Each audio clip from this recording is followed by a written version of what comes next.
Assalamualaikum warahmatullahi wabarakatuh. Selamat pagi.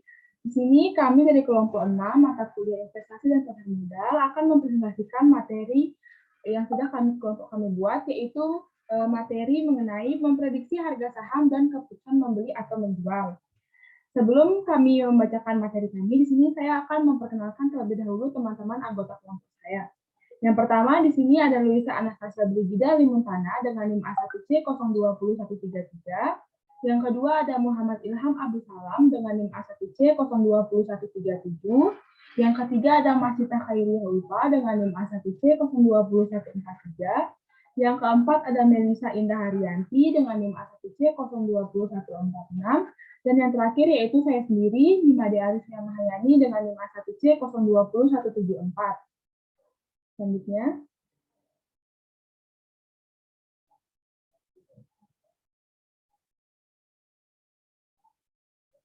Nah, di sini materi yang kita bahas yaitu mengenai memprediksi harga saham dan keputusan membeli atau menjual. Adapun yang pokok-pokok yang akan kami bahas di sini yang pertama ada penilaian saham, yang kedua nilai intrinsik dan nilai pasar, yang ketiga tujuan penilaian saham, yang keempat teknik penilaian saham, dan yang kelima atau yang terakhir yaitu keputusan investasi. Selanjutnya. Baik, di sini kita langsung masuk ke materi yang pertama, yaitu mengenai penilaian saham, di mana materi ini akan dijelaskan oleh teman saya, yaitu Luisa Anastasia Brigida Limuntana. Kepada Luisa, saya persilahkan.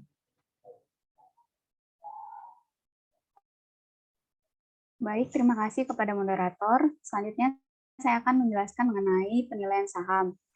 Yang pertama ada pengertian saham. Saham dapat didefinisikan sebagai tanda penyertaan atau kepemilikan seseorang atau badan dalam suatu perusahaan atau perseroan terbatas. Nah, wujud saham adalah selembar kertas yang menerangkan bahwa pemilik kertas tersebut adalah pemilik perusahaan yang menerbitkan surat berharga tersebut. Porsi kepemilikan ditentukan oleh seberapa besar penyertaan yang ditanamkan di perusahaan tersebut. Selanjutnya, nah, berdasarkan hak kepemilikannya, maka saham dibagi menjadi dua jenis, yaitu ada saham biasa dan saham preferen. Nah, saham biasa adalah sekuritas yang mewakili kepemilikan dalam suatu perusahaan. Nah, pemegang saham biasa memilih dewan direksi dan memilih kebijakan perusahaan. Nah, bentuk kepemilikan ekuitas saham biasa ini biasanya menghasilkan tingkat pengembalian jangka panjang yang lebih tinggi. Namun, dalam hal likuidasi, pemegang saham biasa memiliki hak atas aset perusahaan. Hanya setelah pemegang obligasi, pemegang saham preferen, dan debt holders lainnya dibayar penuh. Nah, saham biasa dilaporkan di bagian ekuitas pemegang saham di neraca perusahaan.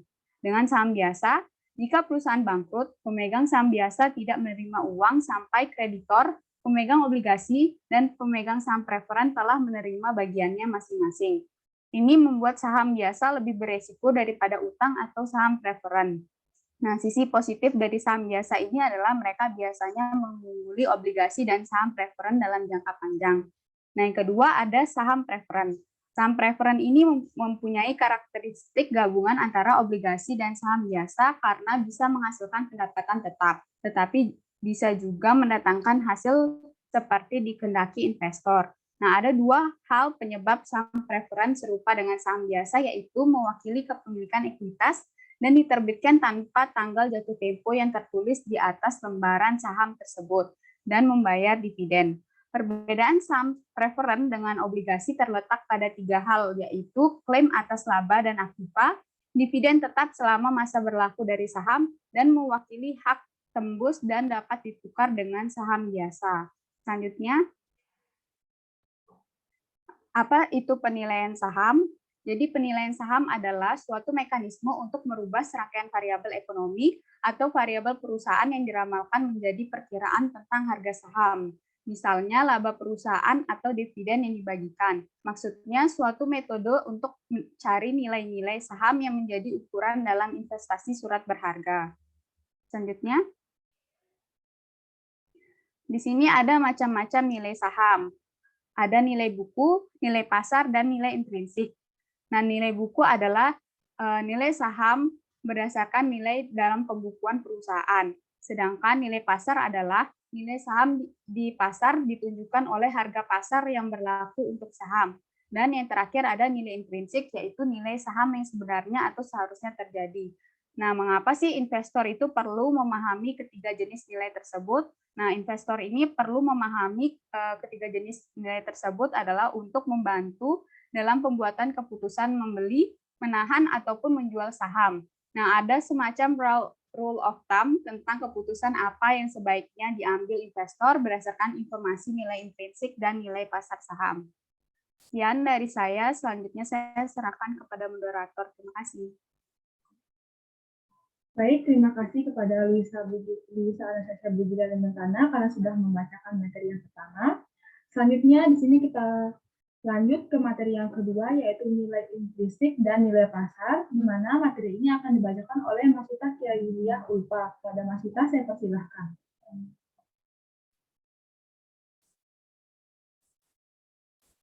Terima kasih kepada moderator. Selanjutnya yaitu nilai intrinsik. Nilai intrinsik saham adalah nilai yang sesungguhnya dari suatu saham. Nilai intrinsik memperhitungkan aset yang terlihat atau ekuitas saham dan yang tidak terlihat seperti prospek, nama besar perusahaan, dan lain-lain. Nilai intrinsik adalah suatu ukuran yang subjektif dalam dunia saham. Mengapa demikian?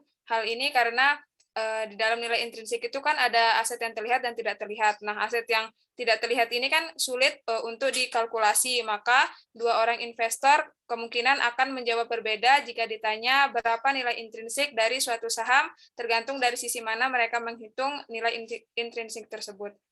Nilai intrinsik adalah nilai metrik inti yang digunakan oleh investor nilai untuk menganalisis perusahaan. Idenya adalah bahwa yang terbaik adalah berinvestasi di perusahaan yang memiliki nilai sebenarnya lebih tinggi daripada nilai yang ditugaskan oleh pasar.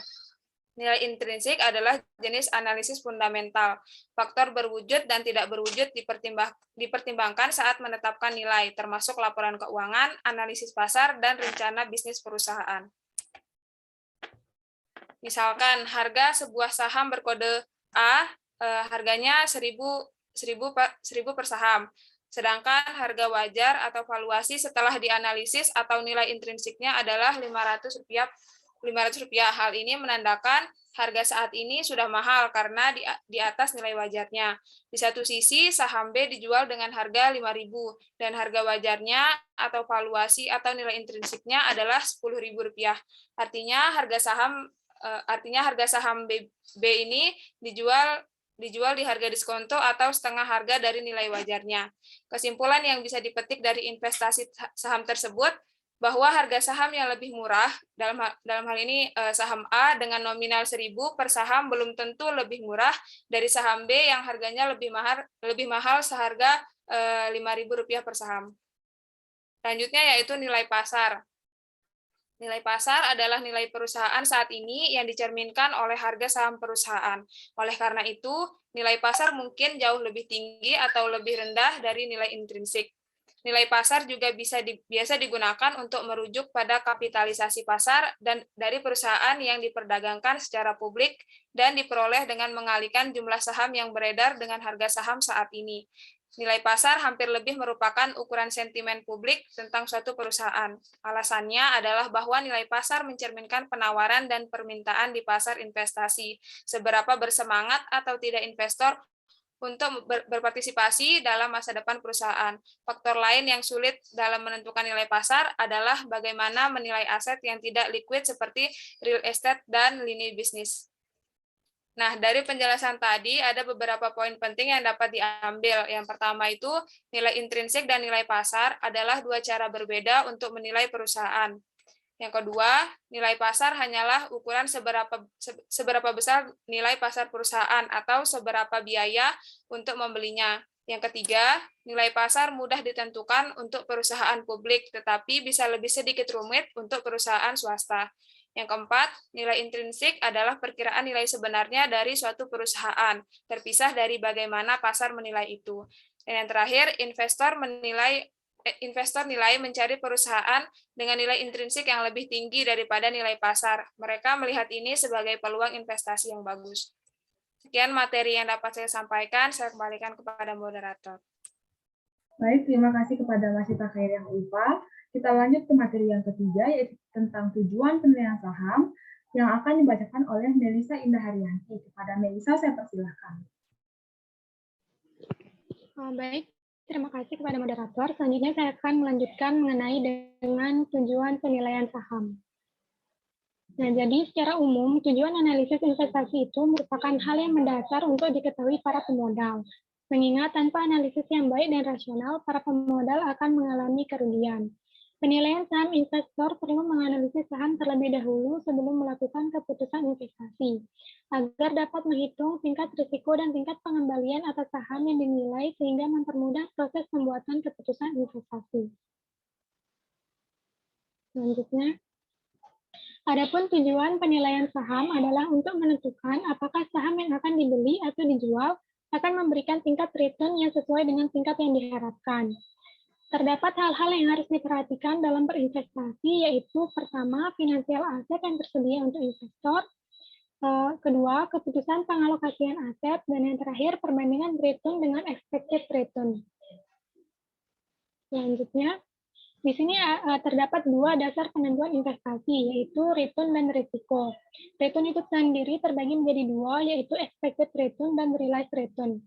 Expected return itu merupakan return atau tingkat pengembalian yang akan diperkirakan oleh investor dari investasi yang dilakukan. Sedangkan realized return itu merupakan tingkat pengembalian yang didapatkan dari suatu investasi pada periode yang lalu.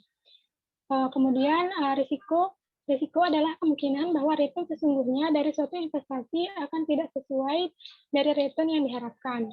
Di sini adapun rumus untuk mencari return itu adalah harga saham tahun ini dikurangi dengan harga saham tahun lalu, kemudian dibagi dengan harga saham tahun lalu. Untuk mencari expected return atau return ekspektasi itu adalah dengan merata-ratakan nilai return harga saham. Kemudian rumus untuk mencari risiko itu adalah dengan menggunakan rumus standar deviasi atau akar dari return dikurangi dengan ekspektasi return dipangkat 2, kemudian dibagi dengan N-1. Selanjutnya saya kembalikan ke moderator. Ya, baik. Terima kasih kepada Melisa Indah Haryanti. Kita lanjut ke materi yang keempat, yaitu mengenai teknik penilaian saham, yang mana materi ini akan dijelaskan oleh Muhammad Ilham Abdul Salam. Kepada Muhammad Ilham, saya persilahkan. Terima kasih kepada moderator sudah memberikan waktunya.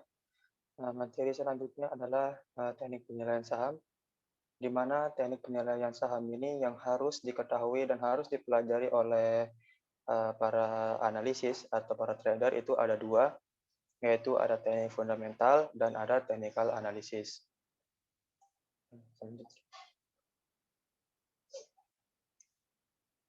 Yang pertama itu adalah teknik fundamental, di mana teknik fundamental ini analisa yang didasarkan dengan kondisi suatu perusahaan, kondisi ekonomi, dan industri terkait. Analisa fundamental pada umumnya itu menggunakan indikator-indikator perusahaan yang tertera melalui laporan keuangan perusahaan, seperti price to earning ratio, ada ROE, return to equity, dan lain-lainnya. Investor ternama di dunia, Warren Buffett, mempercayai analisa fundamental dalam melakukan investasinya. Analisa fundamental kerap digunakan oleh investor jangka panjang seperti Warren Buffett untuk menyaring saham yang termasuk pada kategori baik. Selanjutnya, adapun menggunakan pendekatan PER atau price earning ratio. Dalam pendekatan PER atau disebut juga pendekatan multiplier, investor akan menghitung berapa kali nilai earning yang tercermin dalam harga suatu saham. Rumus untuk menghitung PER adalah PER sama dengan harga per earning per lembar saham. Diulangi, rumusnya PER itu sama dengan harga saham per earning per lembar saham. Apabila hasil PER telah diketahui, maka estimasi nilai intrinsik saham dalam analisis perusahaan dapat dilakukan dengan memanfaatkan dua komponen informasi penting, yaitu EPS dan PER. Secara matematis, kita dapat mengestimasi nilai intrinsik saham perusahaan sebagai berikut. Nilai intrinsik sama dengan estimasi EPS dikali dengan PER dibagi dengan I1 dikali dengan PER. Selanjutnya, nah adapun beberapa tips yang bisa dilakukan saat menggunakan teknik fundamental ini. Yang pertama, memastikan bahwa kinerja perusahaan terus mengalami peningkatan dengan memeriksa perolehan laba dan peningkatan harga sahamnya. Terus yang kedua, saham perusahaan tersebut memiliki kapitalisasi pasar dengan nilai lebih dari 500 miliar rupiah. Terus yang ketiga, memastikan bahwa perusahaan tersebut memiliki model bisnis yang jelas dan terstruktur. Terus yang keempat, memeriksa rata-rata price earning ratio atau PER tidak jauh berbeda. Terus yang terakhir, memeriksa bahwa perusahaan tidak memiliki hutang yang melebihi standar maksimal rasio DER atau debt equity ratio. Nah, selanjutnya ada technical analysis, di mana technical analysis menggunakan analisa yang berdasarkan pada data-data mengenai harga historis yang terjadi pada pasar saham. Dalam penerapan analisa teknikal, prediksi untuk membeli atau menjual saham dilakukan dengan melihat grafik historis, atau menjual saham dilakukan dengan melihat grafik historis pergerakan saham. Pengguna analisis teknikal umumnya disebut dengan trader yang melakukan investasi secara jangka pendek seperti investasi secara harian. Nah, di mana seorang trader ini jenisnya itu ada 3. Yang pertama ada scalping, ada swing, sama ada intraday. Yang scalping ini dia itu tradingnya itu secara harian. Sedangkan dengan swing itu bisa dengan secara harian, sedangkan intraday itu bisa sampai berbulan-bulan sampai bertahun-tahun. Nah, terus selanjutnya ada salah satu pengguna analisa teknikal yang ahli dalam bidangnya, yaitu ada George Soros. Selanjutnya, nah, adapun yang beberapa indikator yang harus diperhatikan dalam menggunakan technical analysis. Yang pertama, memperhatikan chart harga sahamnya, di mana chart harga saham itu terdiri ada candlestick namanya. Terus yang kedua ada tren yang terjadi, di mana tren yang terjadi di sini ada 2, ada yang naik sama dengan yang turun, di mana tren naik ini disebut juga dengan bullish, di mana dengan tren turun juga disebut dengan bearish. Terus yang ketiga ada indikator, di mana indikator ini banyak jenisnya, yang biasa digunakan oleh para trader itu ada 2, ada moving average sama dengan RSI. Nah, terus yang terakhir ada S dan R, atau singkatan dari support dan resisten. Nah, itu adalah indikator yang perlu diperhatikan untuk mengambil keputusan untuk membeli dan menjual sahamnya. Nah, mungkin hanya itu yang dapat saya sampaikan. Kurang lebihnya saya mohon maaf. Saya kembalikan ke moderator. Terima kasih. Ya, baik. Terima kasih kepada Muhammad Ilham Abdussalam karena sudah membacakan materi yang keempat. Kita lanjut di sini untuk materi yang kelima, yaitu keputusan investasi yang akan dibacakan oleh Nimadi Arifia Mahandani atau saya sendiri. Selanjutnya. Nah, di sini yang pertama adalah pengertian. Pengertian keputusan investasi, yaitu merupakan kebijakan terpenting dari 2 kebijakan lain dalam manajemen keuangan, yaitu kebijakan pendanaan dan kebijakan dividen, di mana investasi modal sebagai aspek utama kebijakan manajemen keuangan karena investasi adalah bentuk alokasi modal yang realisasinya harus menghasilkan manfaat atau keuntungan di masa yang akan datang. Lalu di sisi lain, manfaat investasi di masa yang akan datang diliputi oleh ketidakpastian yang ada di dalam konsep manajemen keuangan yang disebut risiko investasi. Sebagai konsekuensi, dalam melakukan investasi harus melalui proses evaluasi secara cermat mengenai prediksi tingkat keuntungan dan risiko. Selanjutnya, nah, di sini untuk pengambilan keputusan investasi baru dapat dilakukan oleh investor setelah melakukan penilaian terhadap harga saham. Menurut Husnan, tahun 2003-288, di sini analisis saham bertujuan untuk menafsir nilai intrinsik suatu saham dan kemudian dibandingkan dengan harga pasar saat ini saham tersebut. Nilai intrinsik atau NI menunjukkan present value arus kas yang diharapkan dari saham tersebut. Selanjutnya, Nah, di sini ada penilaian intrinsik saham yang digunakan pedoman berikut. Yang pertama, di sini apabila nilai intrinsik lebih besar daripada harga saham saat ini, maka saham tersebut dinilai under value atau harganya terlalu rendah. Nah, atas kondisi ini seharusnya dibeli atau ditahan apabila saham tersebut telah dimiliki. Yang kedua, apabila nilai intrinsik lebih kecil daripada harga pasar saat ini, maka saham tersebut dinilai overvalue atau harganya terlalu mahal. Dan konsekuensinya karena dia lebih mahal ini harus dijual. Selanjutnya yang ketiga atau yang terakhir, di sini apabila nilai intrinsik sama dengan harga pasar saat ini, maka harga saham tersebut dinilai wajar harganya dan berada dalam kondisi keseimbangan. Keputusan investasi yang dapat diambil dari konsekuensi ini yaitu mempertahankan saham tersebut, yaitu tidak menjual atau tidak membeli saham tersebut sampai kondisi yang menguntungkan bagi investor terjadi. Selanjutnya. Nah, baik, mungkin itu saja yang saya dapat sampaikan, di mana penyampaian materi kelima dari saya yaitu merupakan akhir dari presentasi kelompok kami. Mohon maaf jika ada kekurangan atau kelebihan dalam penyampaian materi dari kelompok kami. Semoga apa yang kami sampaikan hari ini bisa diterima dengan baik oleh teman-teman dan dapat bermanfaat bagi kita semua. Akhir kata saya ucapkan terima kasih dan Assalamualaikum warahmatullahi wabarakatuh. Selamat pagi.